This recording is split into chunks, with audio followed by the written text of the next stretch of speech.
Hey people, Shaman Hawk here for Shamanic Lodge. We'll talk about political damage to the soul. I made a couple comments saying that when people are in a peaceful environment, an encouraging environment, an accepting environment where they feel free and safe to be themselves, this allows for a lot of personal, spiritual growth, evolution. It allows a great time for cleansing and healing. And it's really important like that. And this is why, as most practitioners know, any type of holistic healing, shamans, spiritual helpers, shamanic practitioners as well, we know that one of the most important things is for people is an environment that the everyday person or the client or whoever can come and it feels like home.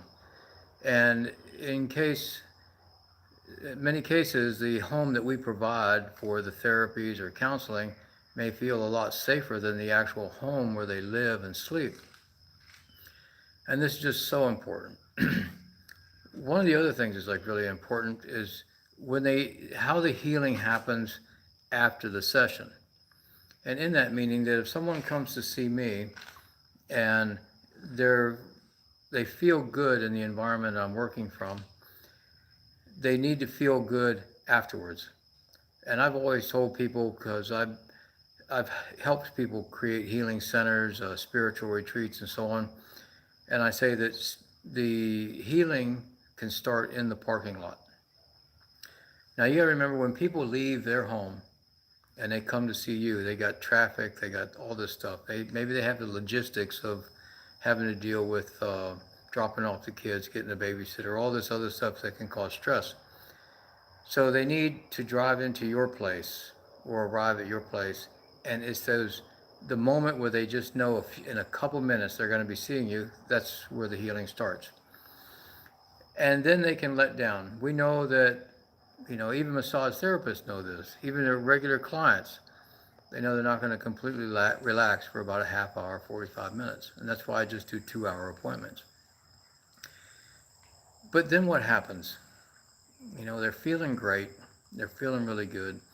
They've got their thoughts, in order. They have a plan to make life changes and all this stuff. And then they go outside. And what I've suggested when I was helping to design these things, the plants they see in the beginning should be different than the plants they see at the end. I mean, it should be a different picture to for the continuity of the therapy and so on. Then hold on. Okay. Here. So, but then when we go outside into the everyday environment, back into everyday life, and it's all chaos, then it takes a bit of a piece away from the healing that you've done with this person. So when we expand that chaos to like what we have now, then it just creates even more and more static. One of the worst things that I can think of right now that's really damaging for the soul, that comes from a political source, is this whole cancel culture mentality. They're saying that like 70% of conservatives are afraid to express their political views. 30 some percent of liberals are like, yeah.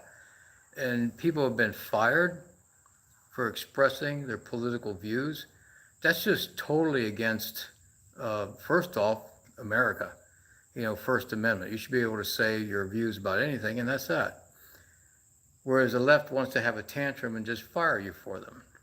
So people are like, okay, I need to feed my family. I need to feed me. I need to support my house, my apartment, or whatever. Somebody asks me my political views, I can't say anything, then they automatically assume the worst. If I do say something that's contradictory to what they believe, then I could lose my job, and then just be harassed in the parking lot or whatever like that. People have been shot by the left for these things. It's just insane, But yet you got to be tolerant. This side expresses tolerance, but yet they're not. One side says they're anti-fascist, but they're employing completely fascist moves. Well, here's two sides about this. So the perpetrators of this are actually damaging their own soul about this. The people that are the victims of the cancel culture, are just always in this like looking around, defensive mode. I, why would this continue? I mean, when you look at it, and as I was talking to Ellie this morning, Ellie Glesvalle, you can find her on Facebook and TikTok and Instagram, but she brought up a good point. It gets to where the people get so desperate they just want it to end. And this is what we really have to watch for. We don't want it to just take any means of ending this, because that could still not be a good thing. We're in this abusive relationship with our government, by their allowing us to be abused, and they're abusing, and people in this kind of I mean, think of it, if a person was in a relationship, they're getting abused by the spouse or their lover, getting abused by the family, getting abused by the neighborhood, that person can develop some real self-destructive tendencies. All right, this is a huge healing that we have to go through as a united country. There's other countries that are going through similar things, so we should be an example of that healing. I mean, that's what I think. I hold the American people in a very high value. I really believe that we can set a good example. I believe that this is a really good opportunity for us to be in a place of leadership by leading by example. Going back to the cancel culture, we really have to be truly, honestly, acceptance of people's beliefs and so on. This whole thing about just the intolerance of it is just as immature as you can get. We're not going to heal. We're not going to go forward with any of this. Now here I want to go ahead and look back on some differences of, I talk a lot about the liberal movement and how it's just destructive, but I'd like to actually point out some good things about the liberal mentality. And when I say liberal, I mean today's liberal, because classically, I could be called a liberal in the old view, which is libertarian, about liberty. It's just that this whole thing got hijacked. All right, so today's liberal, the one we see, cancel culture, the riots, burnings, and they can justify anything. Let's look at this. So I'm talking to you conservatives at this time. Say, I want you to look at some qualities and think that this can be something useful. They love to get behind a cause, that they deem as an helping injustices and helping the victim. Okay, all right. Well, the American culture is built a lot around something like that. We like to help the underdog. Unfortunately, people are just misled. They just have bad leadership or no leadership. If we go back into the Occupy movement, which was just destructive, and we don't have a leader, we don't have, okay, well, it's nice that all of you got together like this and that you have the energy to make a protest and make a point. However, maybe you might want to add some complete thought. So this is something that can actually be harnessed. If we can actually get this energy that they have, for a cause around something that's actually productive, we could really work together, conservatives and liberals, into healing the country. We could actually, the conservatives like complete thought. We like facts. We like, numbers, statistics, things like that. That's something that's important to us, where the liberals are just kind of emotional and then this reactive. The younger mind can do that. And when I say the younger mind, that can still exist in a body that's 50 years old. The youthful, reactive mind can be in any aged body. The balanced, more complete thought can also be in a very young person. And we see that in, let's say, like someone like Candace Owens, who I love her. I hope she does run for president in 2024. But here is where we in the spiritual community we really have to be involved in the political atmosphere at this time. All right, no matter what your beliefs are.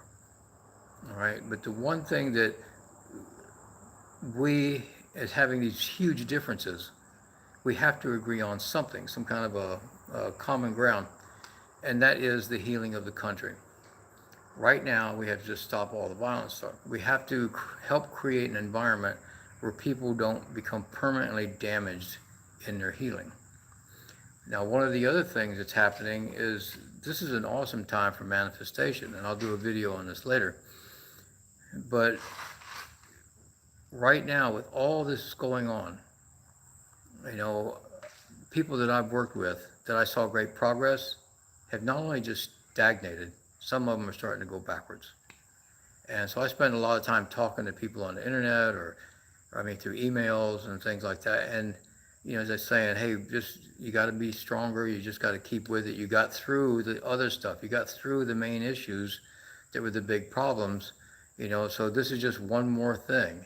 You know, there's always going to be something, you know, so this is just one more time to test your resolve on changing yourself, making lifestyle improvements and so on. But realistically, when people look at the future, you know, they have to look at the present to make a calculation. And for what's been happening over the last, you know, since March, you know, looking at it like, well, what future can I predict? How can I calculate that? Well, first remember that as we collectively come together, first we can stop this stuff, and collectively we can go forward and create a better future. So for the conservatives, whether you're into shamanism, whether you're into spirituality or not, you know, start looking at some of the qualities that the liberals do have and this young idealistic mindset, some of the energy of that, and look how to get in there and say, okay, these are some good qualities. We can pull this out and put this in. This is what the Marine Corps does. This is okay. They're going to look at everybody and go, okay, well, I have to do something with you. So I'm noticing these strong traits. Let me do that.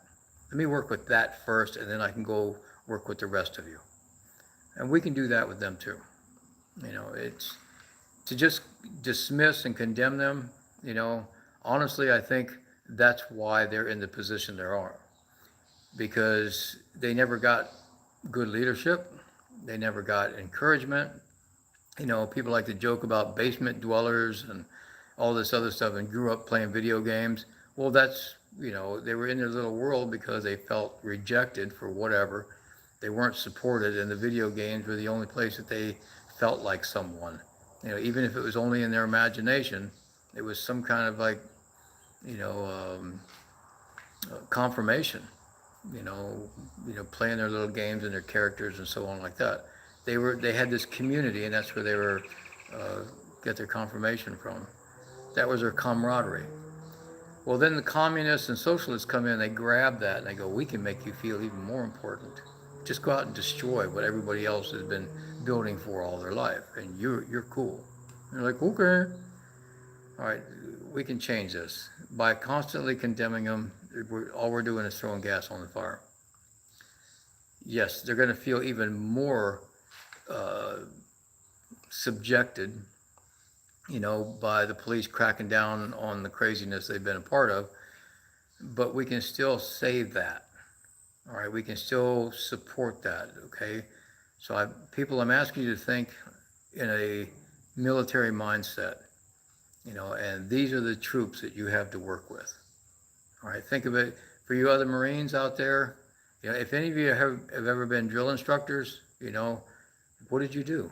You looked at that and like, this is what I have to work with. How can I do it? You know, so you're on them all the time to put the pressure on to create the change. You're trying to make the diamond out of the coal. But at the same time, when they totally break down, that's when you have to like lift it back up.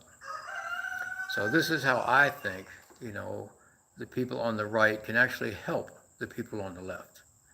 You know, remember that they love backing up a cause. Okay, give wise leadership. We just can't keep condemning them. We have to give them some wise leadership. We have to show them a positive future. We have to help they have politically damaged souls. And this is a part of the thing that we can do in the healing part of bringing us all together. So I hope you guys, can contribute with this. I hope you guys can, leave a comment. You know, I'm not real good at like keeping up with all the comments as I'm trying to keep a train of thought. But if you leave a comment, I'll make a note on it, make a video about it later. So I'm really serious about bringing us all together in this, at these times, and I'm really open to suggestions, because if I think of a plan, it's usually because of my experiences in the past, and I haven't experienced everything, so that's why I'm always open to ideas that I think may be productive. So, okay, catch you guys later.